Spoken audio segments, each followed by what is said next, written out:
જોયું ને શિયાળ ક્યાં રહે? જંગલમાં રહે ને. અને શિયાળનો કલર કેવો હોય? રાઠોડી કલર હોય. કેવો કલર હોય? રાઠોડી.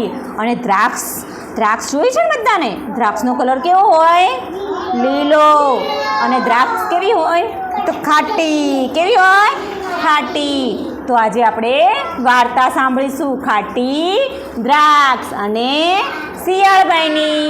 તો એક મોટું બધું જંગલ હતું અને જંગલમાં એક શિયાળ રહેતું હતું. અને શિયાળ આખો દિવસ જંગલમાં ફરે, મસ્તી કરે, કૂદકા મારે અને આખો દિવસ જંગલમાં ફર્યા કરે. એક દિવસ શિયાળભાઈને તો ભૂખ લાગી. તો શિયાળભાઈ તો ખોરાકની શોધમાં જંગલમાં ફરવા લાગ્યા. ફરતા એમને તો એક મોટું બધું ખેતર જોયું અને ખેતરમાં દ્રાક્ષો હતી. તો શિયાળભાઈનું તો દ્રાક્ષ જોઈ અને મોંમાં પાણી આવી ગયું. હા, કેટલી બધી દ્રાક્ષ છે.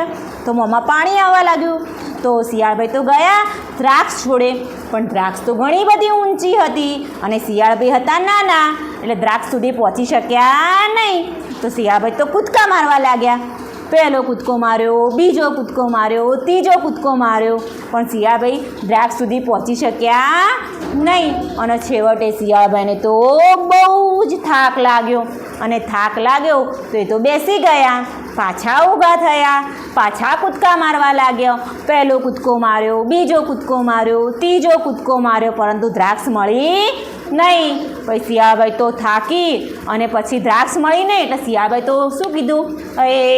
આવી દ્રાક્ષ કોણ ખાય? આ તો ખાટી દ્રાક્ષ છે. ખાટી દ્રાક્ષ કંઈ ખવાય? કેમ કે શિયાળભાઈને દ્રાક્ષ મળી ન હતી એટલે શિયાળભાઈ તો એમ કીધું કે આવી ખાટી દ્રાક્ષ કોણ ખાય? આવી દ્રાક્ષ કંઈ ખવાય? એમ કરી અને શિયાળભાઈ જતા રહ્યા. મજા પડી ને વાર્તા સાંભળવાની? સરસ, તાળી પાડો બધા.